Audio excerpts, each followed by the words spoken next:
In this episode, we're diving into the adventurous lives of Hudson and Emily, the dynamic duo on a mission to visit every country in the world. From starting with an old RV and traveling across all 50 states to swimming with humpback whales in French Polynesia, their journey is nothing short of extraordinary. Hear about their unforgettable encounters and the unexpected kindness of strangers they experienced firsthand. Hudson and Emily share their philosophy of living with intention, the importance of dreaming big, planning diligently, and taking bold steps to make it all happen. Whether you're an avid traveler or someone looking to break out of your routine, their stories will inspire you to see the world with fresh eyes and embrace every moment. Don't miss this episode filled with laughter, inspiration, and a reminder to dream it, plan it, and do it. Listen in as Hudson and Emily take you on a journey around the world like you've never experienced before. Welcome, everybody, to the Revolutionizing Your Journey podcast. I am your host, DeAndre Coke, and I've got a special treat for you all today this week. We're actually just going to jump right into this one, and I've got to introduce Emily and Hudson, and that's actually their Instagram handle is Hudson and Emily. And so Emily and Hudson, they were highlighted back in episode 21. If you remember that one with Stephen of the Lover's Passport, and they are working to be one of the youngest couples, if not the youngest couples, to visit every country in the world. And they've taken a break as they're at 180 right now, only a few left to go, and they took a break to be here on this podcast. So they made time for you guys. I'm super excited. Hudson, Emily, welcome, welcome, welcome. Thank you. We are so honored to be on. Yeah, we love your podcast and how you empower people to travel more. So we're super grateful to be here. Thank you. Well, thank you for that. Thank you for that. I am super excited to have you guys on the show today. And I mean, I want to get into it all, right? I want to just learn the whole story, but let's just start with the background. So tell us a little bit about yourselves. We see that you're traveling throughout the world. I mean, people, you have to look at their content. I mean, their videos are impeccable. I mean, you're dancing with bands in Africa, like beating drums, and the police with like, you're in the not desert, but like out there, and they have like AKs on their back. You're just like hanging out and vibing with them. Like, this is so cool. So how did this start? Tell us your background. Do you guys travel professionally? Like, what's the deal? What's the story? So basically, to boil down how this whole thing started is I had a quote that when we were in freshman year of college, I came up with that was, think of the stories you want to tell when you're 75, then go out and live them. And so we were thinking of what's one story that we would want to tell someday. We knew it had to do with travel, but 3 years into our marriage, it was a snowy Thursday, and we get this call, and I thought it was going to be my parents telling us that we're going on a ski trip and where we're headed for that ski trip. And instead, it was my mom, and I'll always remember she was in tears. My dad had passed away from a heart attack over the night. And so we had no idea that he was in bad health or anything like that. And it was just a reminder to us to make the most of every single day. So we decided to change my quote. Instead of think of the stories you want to tell when you're 75. My dad was 55. He didn't even have the chance to live those extra 20 years. And so that made us want to be more intentional with the time that we have now. So the craziest thing we could think of at the time was get an old RV, travel to the 50 states, and we fell in love with travel ever since. That is super cool because you're one of the few people that I hear about talking about like living with intention. And I think that's really, really important for all of us to do and think about as far as like, how do we live? What's the life we live? And I love talking about like spending life living. In fact, I actually gave a speech at a conference on the financial planning world. And I kind of wrapped it up saying, cause I talked about my travel at the end, cause we're not talking about the boring financial planning stuff right now, but it was a financial planning conversation talk. At the end, I wrapped it up with travel and living life, and said on my tombstone, I wanted, hey, he lived with intention, right? And so That's super cool that you guys have that same motto. And so impactful story. I'm sorry to hear about your father. I imagine that, that's, of course, very surprising to have happen. And so that started with the, you said an RV. So you got an RV. I saw one of the recent videos on Instagram. I think it was you, Emily, like dancing on top of this RV, like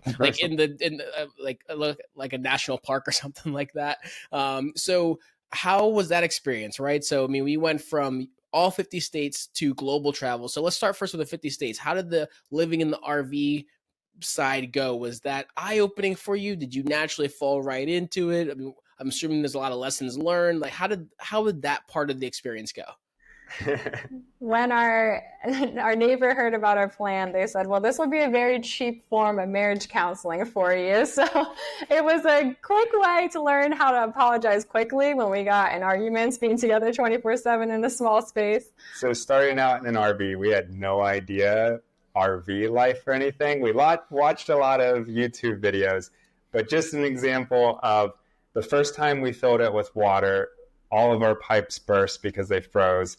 The first time we got into a campground, we backed over a tiny little stop sign, broke that. We ran our batteries down the first night. We had little motorcycles. We didn't know. We decided to try to learn how to really actually drive them when we were in Miami. Not a good idea. So we jumped right in. We thought we had a lot of planning, but there's always more you can learn. Yeah, so we had planned and saved for like 4 years for this, but I think with travel, as soon as you feel like you're getting the hang of it, you realize you never will. So that was a very humbling beginning. But we loved traveling, and I feel like the more that we traveled, even within the US, we just were like, we just want to see more of the world. And so after we finished with the RV trip, we decided to move to Mexico because we just wanted warm weather, honestly. But through that, we fell in love with like international cultures and people, and just decided without any sort of goal of seeing a certain number of countries, just to travel more internationally. And that kind of extended to the point that when we hit 100 countries, we're like, well, I guess now we could either settle down or maybe try to see every country. And that's kind of how the goal came about. Awesome. So let's take a quick step back. So at this point, is travel and content creation your profession, or what, if it is, what were you doing before when you made the leap to start the RV life and then now the global travel life? Yes. So now it is full-time content creation. But at that point, it wasn't. So when we were planning for our RV trip, I worked in marketing for an agency, and he worked for the University of Maryland while he was getting his MBA. And so that really is what was able to fund our travels, was that time where we were very intentionally saving for the RV trip. And thankfully he budgeted a lot higher than we ended up needing, because we stayed in mostly like Walmart parking lots overnight for free. And we've continued with like the budget traveling. So thankfully that savings continued to fund a lot of our international travels. As we then continued to work online, we have done everything from teaching English to FBA, selling things on Amazon, to also the content creation part of it. Awesome. So do you remember how long ago roughly was the leap before you guys said, okay, we've got these, consistent, stable incomes. We're going to make the jump to doing content creation? It's been a process, like, for a very long time. I actually started a blog in 2012. So I can't even do the math on that. It's 12 years ago. Wow, okay. Got it. Just kind of like sharing more like lifestyle things, but even like working with some brands then. And like, even now we don't make a whole lot of money on content creation, but we just really love sharing what we're learning, whether it was like marriage and newlywed life back then to now like the different cultures that we meet. And so I would say we're probably not the best example of like a quick growth thing, but a better example of like, if you have a goal, just start small, and you might have no idea what you're doing because we didn't, but we're still like learning and growing as we go. Got it. Well, I appreciate the background, guys.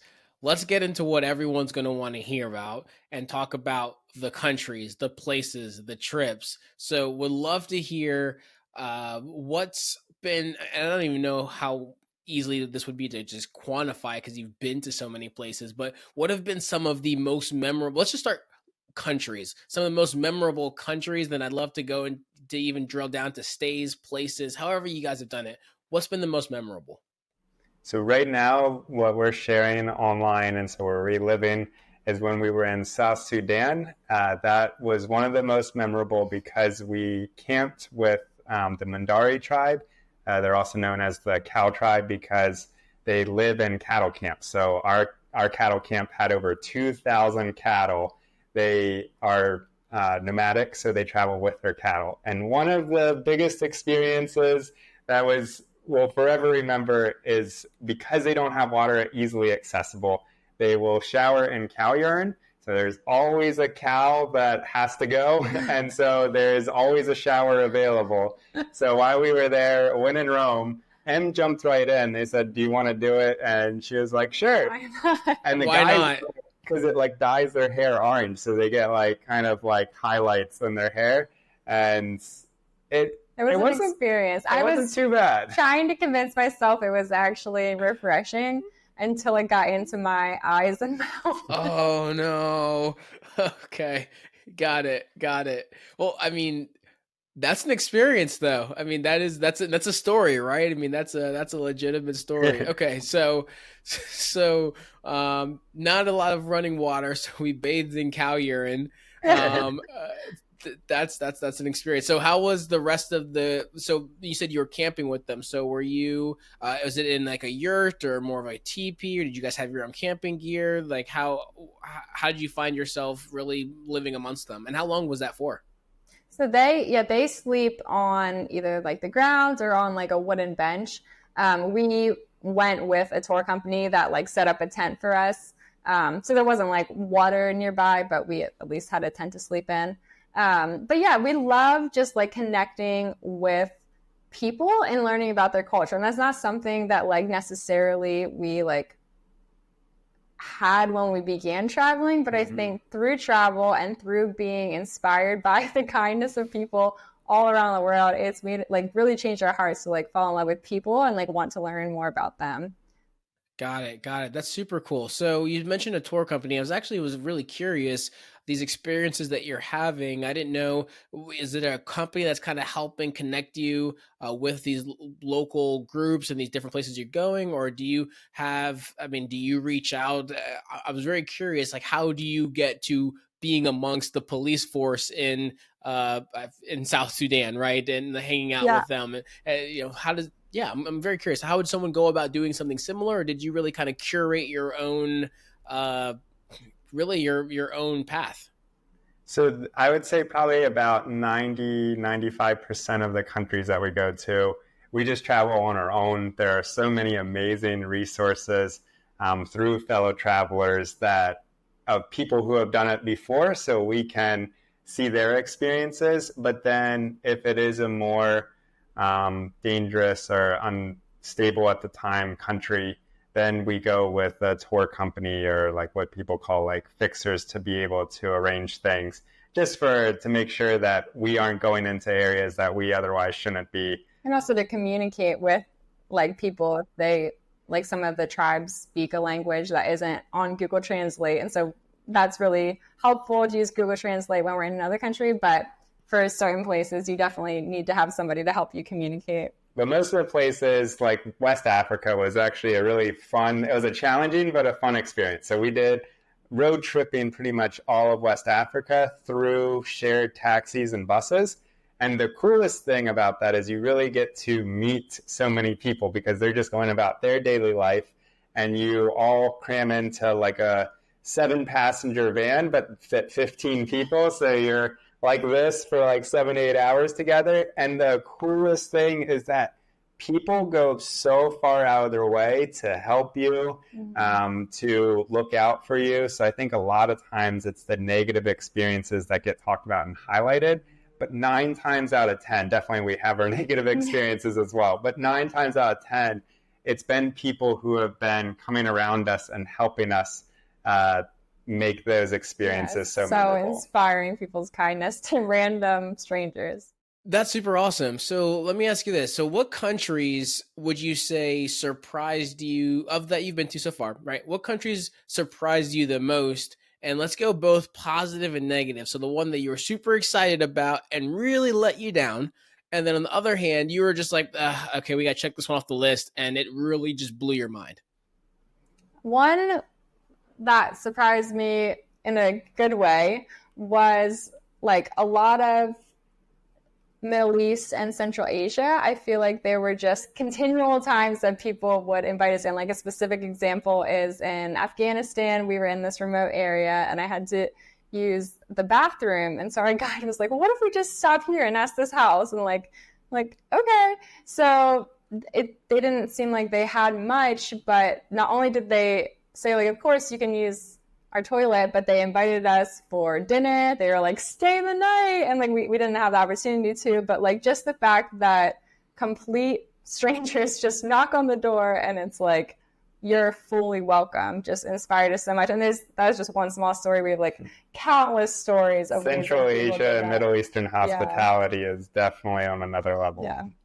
I so believe that. I know. So not this past New Year's, but the New Year's before, we did 3 weeks in the Middle East. Started in Qatar, did Dubai, which big city, but then we also did Oman, and Oman blew our mind. Oman, yes. It was so incredible. Like the people were just like genuinely proud that you chose to visit their country. And we were telling people we were going to the Middle East, and of course everyone was just like, "Oh my God, no, you should cancel your trip." Like, no, don't do it. And had the time of our lives. So I just imagine, I think if you were to tell someone, oh yeah, we're going to Afghanistan, right? They're immediately just thinking you're going to be in Baghdad and it's crazy, but you guys are getting to see a whole other side of the world that very few people have gotten to see, which is really cool. Yeah. Thank you. Yeah, I love Oman. That's one of our favorite countries. But yeah, I do feel like seemingly some of the more difficult places to visit have been the ones that have inspired us the most. And it's normally the local people that, like, some of the stories we've heard, we don't even want to believe that they're real just because our mind can't comprehend that level of like horrific things that they've experienced. And yet they're like joy, and the way they're so welcoming to strangers is just unimaginable. So I feel like we've learned a lot and continue to learn a lot about the people that we hope to be. Now we got to answer the other side of the question. Yeah, others. I think she set you up, Hudson. She's leaving you for the downside. So I feel so bad. I don't even want to mention the country because it has nothing to do with the country, and you might know what I'm going to say. It has to do with our experience, but we actually love and would highly recommend everyone to go to Belgium. But when we were in amazing food too. Yeah, if you like so good. Drinks, food, amazing. Unfortunately, we're budget travelers, always looking for the cheapest housing, and I think we flew a little too close to the sun here. Because instantly we knew going into it, it was not the cleanest area. Turns out we got really bad bed bugs. Yes. Never liked bed bugs at all. We had to wash everything, still itching, paying for it. It felt like almost a week later. So nothing to do with the country, but a really good reminder to us that we like budget travel, but bed bugs actually cost a little bit more.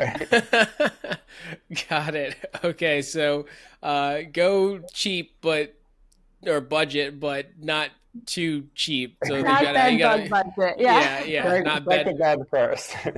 Got it. Okay. So when you are traveling, whether maybe not Africa, but more like a Europe, are you guys staying in hostels? Are you staying in hotels? Like how do you do your budget travel? Are you doing is Airbnb? Do you make friends, or is there I know there's different couch surfing, kind of sites and stuff like that. So how do you go about doing it, especially when you're in a more densely populated country versus like in Afghanistan? Yeah, all of the above.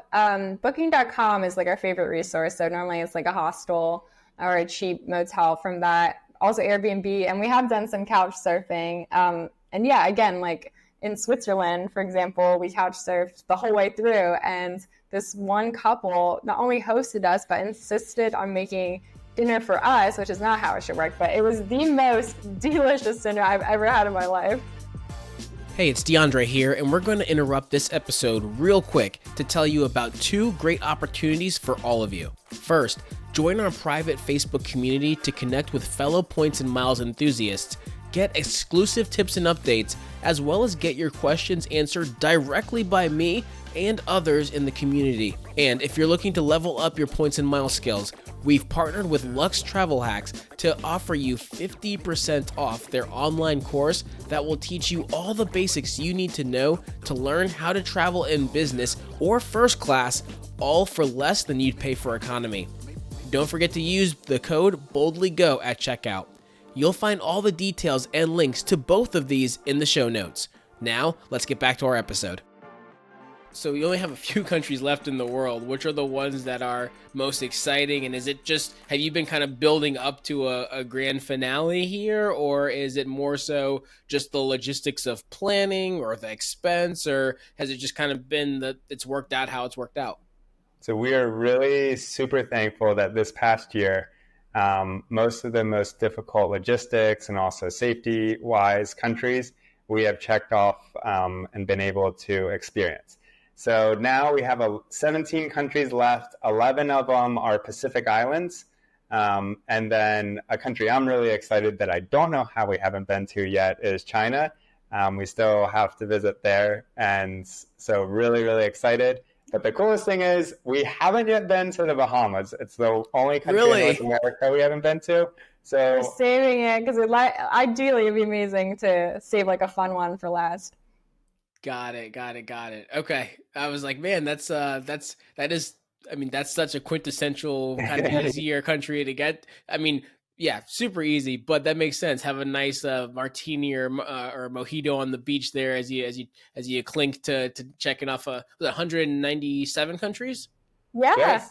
Yeah, 197. So awesome. So, and am I correct in saying that your goal is to be the youngest couple to do this? Is that a plan, or is it just like, hey, if it happens, it happens? So our plan was never like, it just kind of literally just happened. Our plan was just travel more. And then when we got to 100 countries, we were looking at the list, and it was around 115, 120 that we made our decision. So we're not going for any records, and I don't think we would be the youngest couple. But our goal is just to be able to experience more of the world. And through traveling, I think the travel community is incredible. We've met so many amazing fellow travelers. That's awesome. So do you have any idea? So after 197, what's next? We're excited to have a family. We've been married for 12 years and really looking forward to that. So we joke that it would be nice. Our goal is to have a closet, because for the past 8 years, we haven't really had like a set location. Got it.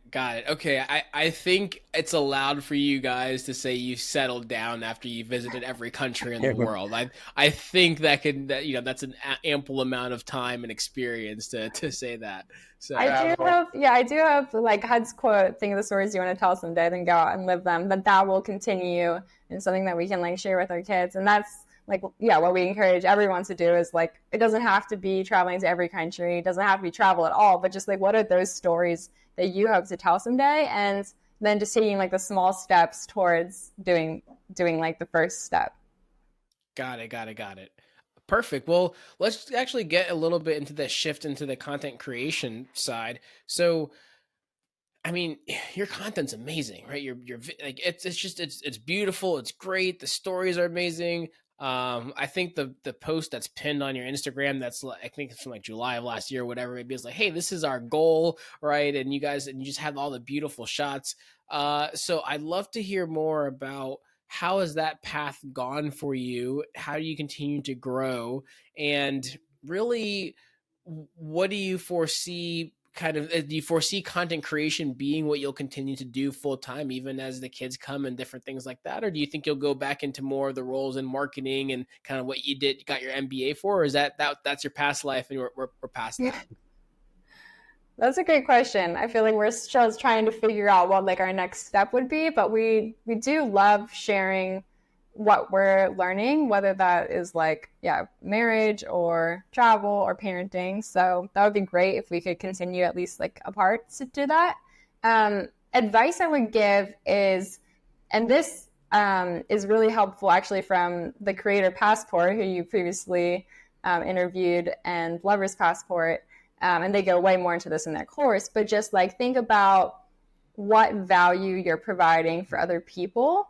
And then there's like kind of like 4 different categories people talk about, which is entertainment, education, relatability. What's the other one? Oh, inspiration.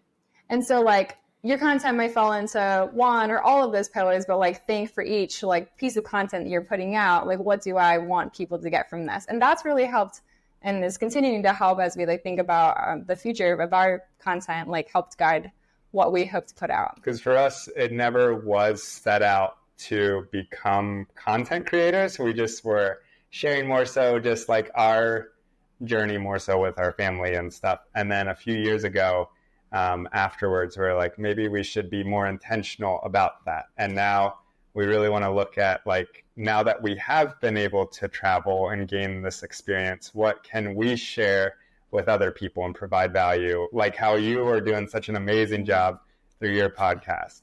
Well, thank you. I appreciate that. I'm curious. So through your experiences, right, I'm sure you guys, outside of people bugging you about being on the podcast, right, but I'm sure you get DMs and different things like that. What are you hearing from your what are you hearing from your followers as far as the inspiration that they're getting? I'd love to hear kind of what are the stories, not necessarily stories, but I'm sure what you're doing is helping change other people's lives when they see what you do. And can you speak to anything like that, or have you heard comments or from those that follow you, or just your circle of in general?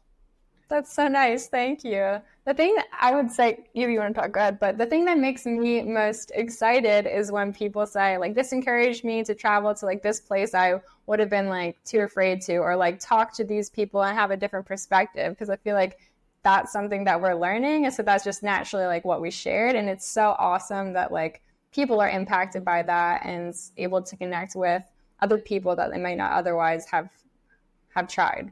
Yeah, I think it wasn't a goal of ours to, like, we set out to travel for our own experiences. We just wanted to see the world and get a little bit more of culture experiences.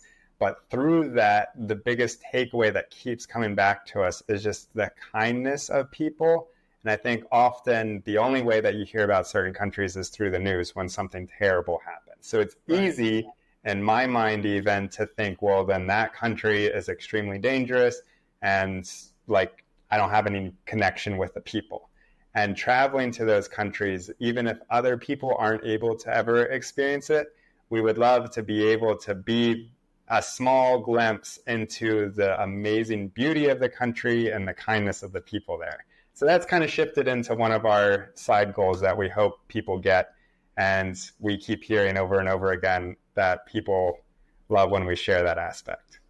That's awesome. That's super cool. Would you, now in a different way, how do you feel like all this travel that you guys have done has shifted your own perspective? We always say, be the people on the bus in Romania, which the story behind that is we had been traveling through Europe, done like trains and buses, but we had just shown up to Romania, got on a bus and paid. But people, like guards, came up and said that we hadn't paid and we owed a fine. So we were like a little bit confused and trying to communicate, and people on the bus overheard and started speaking in Romanian to them and then yelling back and forth with these guards. And we're like, we had no idea really what was going on. And next thing we know is money is being handed out by the strangers sitting on the bus. And somebody who spoke a little bit of English translated to us and said, the guards said that you either have to go to the police station or pay a fine. And we want you to remember the people in Romania as the love and kindness. So we decided to pay the fine for you. And that was just such an inspiration to us that we have received over and over and over again kindness. And we want to pour that out and be the people on the bus to other people. Be the people on the bus in Romania. That's an incredible story. I Well, mean, I'm sure we could sit here for hours just unpacking all the stories that you guys have. I mean, there's at least one per country, right? So that's super cool. And absolutely incredible. So let me ask you guys this: what would you, in the spirit of being the people or remembering the people on the bus in Romania, in the spirit of living with intention, what advice would you give people that do say they want to travel more, that want to get out there, that are scared to shift away from their job or whatever it may be to be able to get out and see more, or feel like they're kind of locked down and they want to write that good story or live a good story, but they just feel like they haven't had the opportunity to yet, or what, for whatever reason it may be, family, finances, whatever it may be. What advice would you give them based on your own experience? I feel like there's two pieces. Maybe you can talk about like the practical piece of pursuing your dreams, but then the people piece, I feel like I didn't do a good job of this and still don't, but I'm trying more now, is to like see the people around me.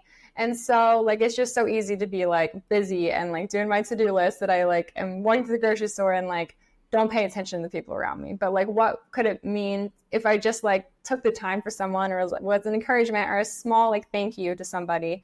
And it doesn't mean traveling the world. You can do it in like your own backyard, but that would be my advice on the people part. Em does a great job of that. One time we were in South Africa and we were in the airport waiting for a flight, and it's like 30 minutes. I hadn't seen Em. And then all of a sudden she's coming out of the bathroom with a stranger. They're hugging each other and crying. And here, long story, Em ended up telling me that she just complimented her on her job of cleaning the restroom.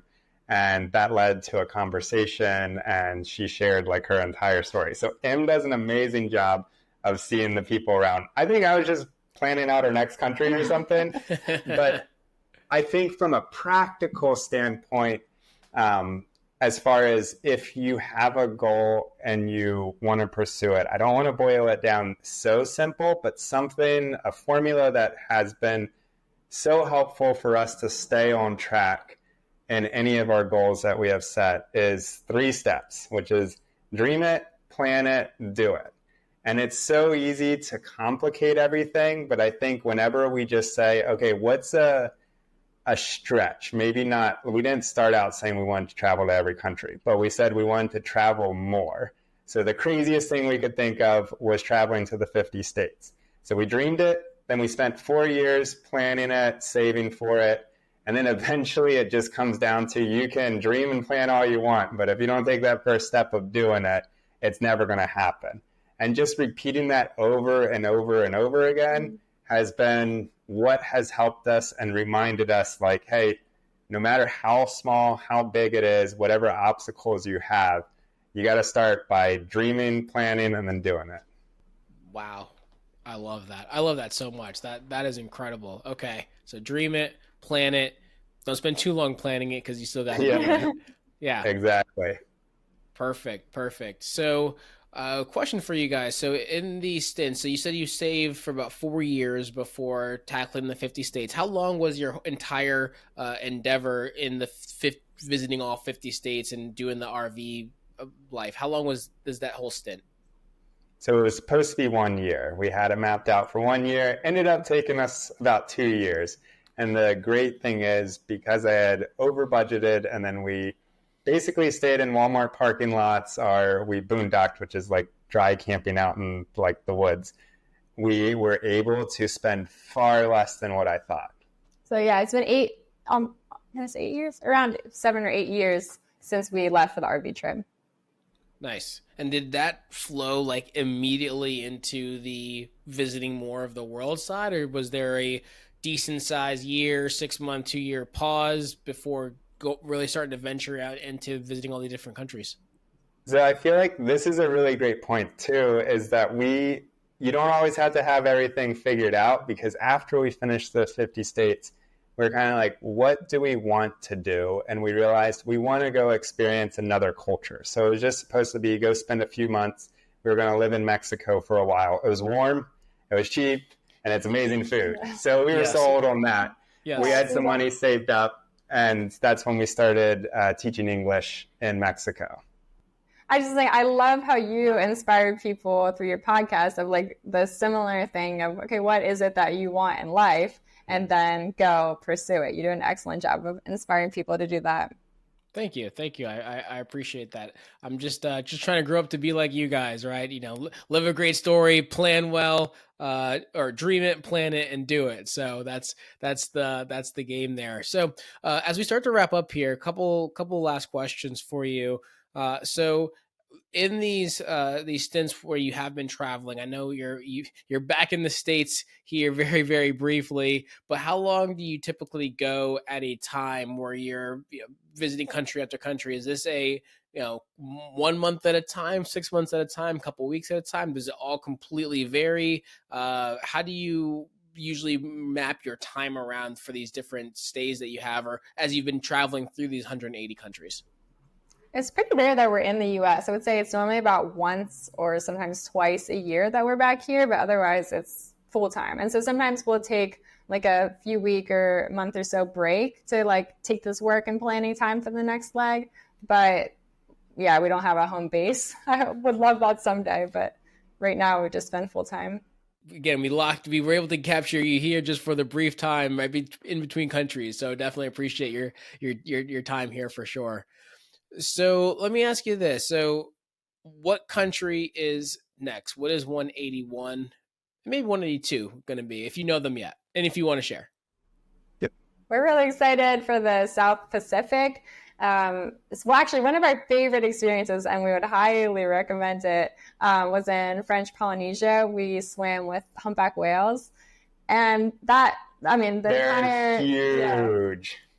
Yeah, you just feel so small. And I just love French Polynesia in general. So we're really excited because we have some more countries in that region, and hopefully we'll get to scuba dive. And when we're in Tonga, it's a very popular place to swim with humpbacks. So we are definitely going to try to prioritize to do that again. So in the episode with Steven, he actually mentioned that specific thing, and he actually mentioned French Polynesia, swimming with humpbacks, because my fiance and I were both divers as well. Wow. And so awesome. Yeah. So we've been in the water. I think the largest that we've been in the water with both of us would be whale sharks. Wow. But yeah, to be with the humpback whale would be incredible. I believe he mentioned that's October time frame, right? You have to kind of go around that time of year. I forgot about that. Maybe it's a sign. I mean, this is now. I feel forced. Like this is. I'm thinking this is where the either honeymoon part 1 or 2 or something on the honeymoon is going to be, because we got to figure out where we're going to go. Seeing as the proposal was in the Maldives, we got to figure out how it's hard to tell. You set the bar pretty high. I would say a close follow up. If you haven't been to French Polynesia, to Bora, Tahiti, that area, that's also a very, very great place as I don't think you can top that proposal. That was a dream proposal. Well, thank you. I think it was actually a real quick fun fact. Like on our first date ever, we had talked about like, yeah, we'd both love to travel. And it was like, yeah, you know what, it'd be cool to like have a honeymoon and like, or get married and then have a honeymoon like in Castle in New Zealand. So we knew very quickly that we had a good fit. So I think I think if Tara's listening to this, she's like, no, I think we're definitely doing New Zealand for a honeymoon. So I think it's gonna be like New Zealand, Fiji. Maybe I can get us to Bora. That sounds like an actual dream. Yeah, that sounds awesome. Awesome, guys. Awesome. So let me ask you this. What's the best way for our listeners to connect with you? We're Hudson and spelled out A-N-D, Emily on all social media. Instagram is probably our most common. Awesome. Hudson and Emily on social media, on Instagram. And Hudson, Emily, you guys have told incredible stories today. I know I could go hours and hours and hours just hearing about the different stories, whether it's the greatness and kindness of strangers to the bathing in the cow urine and everything in between. I think you guys have just lived an incredible life so far. You've done exactly what you set out to do, which was to live with intention. I know, the whole purpose of this podcast being called Revolutionizing Your Journey was because we all have different ways of doing travel, and it's really to experience it in a different way. And you guys have really done that. And that's why our Instagram account is called Boldly Go, because it's about being bold and seeing the world. And like, you guys are just living that and in like the coolest ways possible. And so I definitely appreciate your time today. Last couple questions for you. Who should we have on the show next? Oh, that's a great question. I would recommend the Very Hungry Nomads. They're two women, and they've actually done it. They've actually traveled to every country in the world, and they have such amazing stories and are genuinely super kind people. I would definitely recommend that. Awesome. You said the two hungry nomads? Very Hungry Nomads. Very Hungry Nomads. Rach and Marty are their names, but yeah, they're amazing. Awesome. Well, we are going to try to connect with them as well and get them on a future episode. Hudson, Emily, any final thoughts from either of you guys here before we wrap this one up? We just want to say thank you so much for the opportunity of having us on, and we love connecting with you. Yeah, love what you're doing. You're so inspiring to people of just, hey, like, what is the journey that you want, and to go for it. So we're honored to be on today. Thank you so much. Well, thank you guys. Thank you. It is my honor to have you guys here. And for the listeners out there, I want you to walk away with a couple of things. One, be like the people on the bus in Romania. Two, dream it, plan it, do it. Three, follow Hudson and Emily because they have incredible stories and they're on an incredible journey, and you will not be disappointed when you do so. Again, Hudson, Emily, thank you so much. And to the listeners out there, as always, if you like our content, please like, rate, subscribe, do all that fun stuff, and we'll see you next week. Have a good one.